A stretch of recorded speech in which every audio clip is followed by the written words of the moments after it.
In today's video, I'll be doing a 2024 presidential election prediction between Kamala Harris and JD Vance. Of course, these two candidates require no introduction. Kamala Harris, the vice president under Joe Biden in 2021 to 2025, while JD Vance, the current incumbent vice president. Now, first off, why did I actually choose these two candidates for 2028? Currently, as of essentially more than 1,000 days before the election, it does seem like that these two candidates are favored, at least according to primary polling data, right now.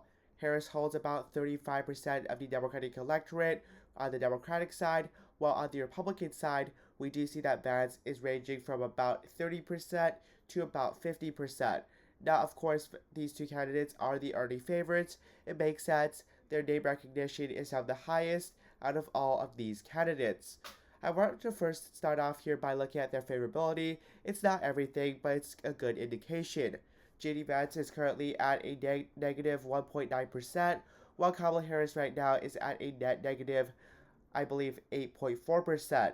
So the Democratic candidates traditionally, at least in the past few election cycles, have been more approved of than the Republicans.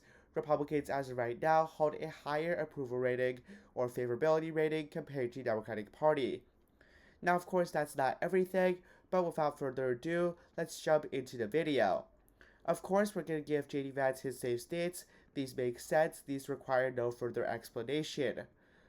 The Deep South, the Great Plains, as well as a few states around the Midwest. The margins are, of course, still in the description down below. Anything above 12% is a safe margin for both parties. I'm going to add Alaska and South Carolina into that mix.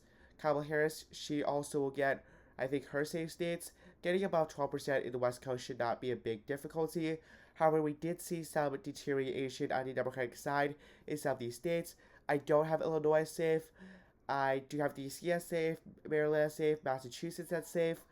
I would say Rhode Island as safe, not Delaware, not New Jersey, Connecticut as safe probably, not New York, Vermont, and Maine's 1st District, about the same states for the Democratic Party, as well as the state of Hawaii. I think this more or less makes sense. It balances out the fact that essentially Kamala Harris did a lot worse than many Democrats did in some of these New England states, along with the fact that, in 2028, the environment might be much different. There could be a chance that could just be a one-off election, and Kamala Harris, for some reason, just did extremely poorly in some of these New England states. Now going to some of the likely Republican states. JD Vance will carry the states of Iowa and Ohio. I'm actually thinking Iowa by a safe margin and Ohio by a likely margin. That makes sense. These states have shifted heavily towards the Republican Party. Maine 2nd District as well, similar story, about a Republican plus 10 district in my opinion. I think realistically we will actually see the state of Florida being safe Republican. We saw how large the shift was back in 2024. It was a 10% shift in around 4 years, which is of course quite significant, and Donald Trump won the state by 1.5 million votes. I don't expect Kamala Harris or any Democrat to really contest the state, so the state will be safe Republican and continue trending towards the Republican Party. As well as that, Texas, of course, likely Republican. I'm thinking that perhaps there could be a leftward shift in some of these suburbs. However, Kamala Harris did really trash there in 2024. We all know that. She lost the state by 14 points, which essentially meant that the state shifted over 8% towards the Republican Party. Now going to some of the likely Kamala Harris states, Illinois still will be likely Democrat. I just don't see how the state could be under 5%. New York as well. New York will probably be a swing state in like 15 years or so. Maybe even less, as a matter of fact, as some of the New York City voters kind of move across the United States to relocate in the Sunbelt. A lot of these minority voters do end up voting for the Republican Party, but otherwise, New York, as of 2028, probably still be likely Democrat. New Jersey and Delaware as well. New Jersey is the wild card because the state was very competitive, at least based on the raw numbers, in 2024. We saw that Kamala Harris was only able to win the state by around 6%. That is a very small margin for a Democrat in a safe blue state. The state shifted about 10% towards the Republican Party. If that shift continues, obviously, we could see, as a matter of fact, JD Vance actually winning the state, but I just feel like that is unlikely. Colorado, New Mexico for now, also likely Democrat, as well as the state of Virginia. Now going to the states, I'm going to go essentially in geographical order here. Let's start with Nevada. Nevada should be a state where Republicans feel fairly confident in. There's a pretty big Hispanic population in Clark County. The county traditionally is very Democratic. It voted for Biden by about 9, but Las Vegas has really been trending towards the Republican Party, which makes sense. Hispanic communities all across the United States have been trending Republican, and Las Vegas is no exception. It wouldn't even be surprising for me at this moment in time if Las Vegas or Clark County actually voted for the Republican in 2028 or in the nearby future. So Nevada, in my opinion, is kind of gone for the Democratic Party at this moment in time. Democrats don't have a realistic way of essentially reversing Hispanic trends. I'm right now going to put the state of Nevada probably in the, I would say, lead Republican, if not likely Republican category. Similarly, in Arizona, Arizona was a state, of course, Biden won, the first Democrat to win the state since Bill Clinton. But in 2024, we saw a pretty big reversal. Democrats lost ground in Maricopa County by about 5%, lost Pima County ground by about 5%, as well as much of the state. Some of these counties here, for example, Apache County, even shifted 15 points Republican. Santa Cruz County, a border county, 17% more Republican. So we saw these very clear and evident shifts, and it's not looking too good for the Democratic Party there. I don't personally think that, Arizona will vote for the Republicans by more than 6 or 7%, but at the same time, I just think that 2020, while not a one-off, we do see suburbs trending blue gradually. It's not going to go Democrat in 2028, I'm still getting mixed up between the elections, but anyhow, Arizona is still lead Republican. We now go to the state of Georgia, where technically in 2024, the news wasn't as bad for the Democratic Party as some other states. Sure, we saw that some of these Republican areas trended more Republican. The immediate Atlanta area did trend more towards the Democratic Party, but some of these exurban, third-rank type of counties did shift to the Democratic Party. Now, I don't really know how the state's going to vote. It's still too early. But if I had to guess here, I think that Republicans have enough in the rural areas to offset Democratic potential gains around Atlanta in 2028. Not to mention, voters generally don't vote for a losing candidate. Now, we've seen exceptions before. Grover Cleveland, Donald Trump lost in 2020, won in 2024, but those were, at least in 2024, a pretty, Trump is a once-in-a-generational candidate. It's quite rare to see that type of situations. And as a result here, I would still have to say that Kamala Harris, in my opinion, her ties, especially with a lot of white voters, is still concerning for a Democrat, and thus I'm still going to place Georgia in the tilt Republican category. It's still too early to say, but I still think Georgia is probably tilting Republican. In the state of North Carolina here, it's between lead and likely Republican. North Carolina did trend as much Republican as some of the other states. Democrats didn't do as poorly. However, there's a lot of rural areas in the state, specifically the rural black, sparsely populated areas. We see especially here in some of the districts. The first district here, which is majority African American, shifted heavily towards the Republican Party. Although, sure, a lot of these counties still voted for Democrats. The margins were just not as good for the Democratic Party as they were before. And we see in some of these counties down here, some of these majority white counties, a similar story. North Carolina is kind of out of reach for Democrats if they're not finding a way to really make up Republican gains in the rural areas with gains in the suburban areas. Sure, Democrats still made a little bit of gains around Charlotte, but they actually lost about 2.3% support in Mecklenburg and about 1% support in Wake. It's going to look very difficult for Democrats to really reverse those gains, and as a result here, North Carolina is still going to be leaning towards the Republicans. Democrats will probably win Nebraska second. It's just a very urban district, as well as Maine's at large. This is again shifting towards the Republican Party. We saw pretty substantial gains for the Republicans in the state of Maine, specifically around the 2nd Congressional District. But even then, Kamala Harris still won the state by 7, and it wasn't as large of a fluctuation as some of these states in New England. We're talking states like New Jersey, New York, Connecticut, Rhode Island, Delaware.